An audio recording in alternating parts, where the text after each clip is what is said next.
Guys, welcome to a movie review of the movie Turbo.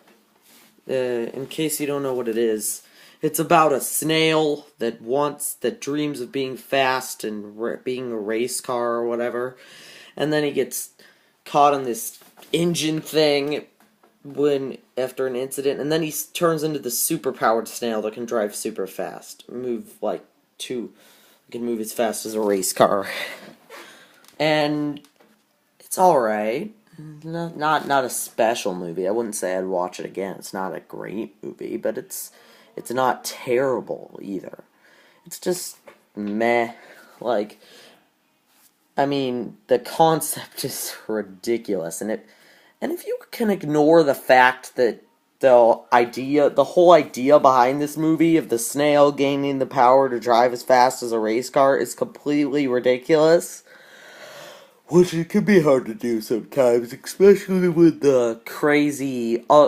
his crazy friend snails are involved. They're played by Samuel L. Jackson, and plays this black snail, and then there's a bunch of other snails, and they all are these crazy snail racers guys who, while they don't have superpowers, they use gadgets and stuff to make themselves faster. It's weird. It's really weird.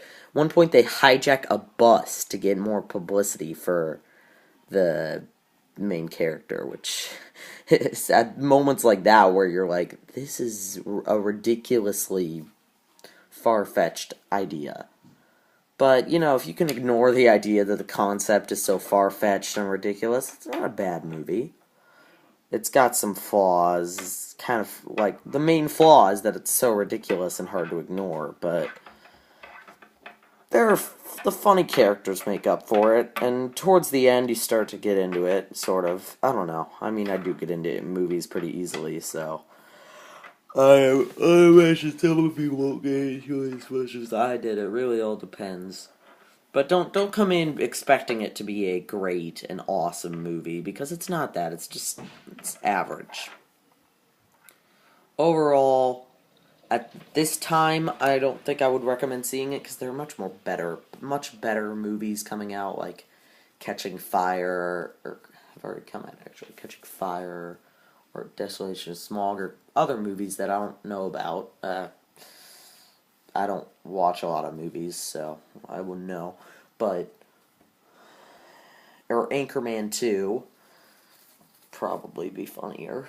But, I mean, there were some funny characters, like White Shadow, who's one of the weird snails. But he was the only one of the snails that wasn't really annoying, because all the others were kind of annoying.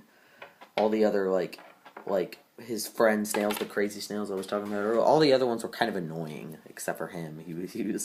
I thought he was funny, but I don't know. Depends on your humor style. And the weird, tiny, old lady, she was kind of funny. She kind of reminded me of, if you've ever seen Hotel Transylvania, the weird monster lady from that, who, ate the scooter, and she was like, I didn't do that, and then she just walked off. I don't know. If you haven't seen that movie, you'd have no idea what I'm talking about. But overall, I'd say, if you're looking for something fun for your kids to watch, and they've already seen all the other movies out right now, I'd go and pick it up. And if your kid likes race cars, kind of reminded me of Cars meets Snails. The Pixar movie Cars. Although, honestly, I kind of enjoyed it more than Cars. I never really liked Cars. I mean, I think it's a bit more well-paced and well-put-together movie than Turbo, which felt really short. But Cars is just too slow-paced for me, I think. This movie certainly had a faster pace, which was nice. I don't know. I'd give it a 4 or 5 out of 10. Not great, but not terrible either. That's all. Arrivederci!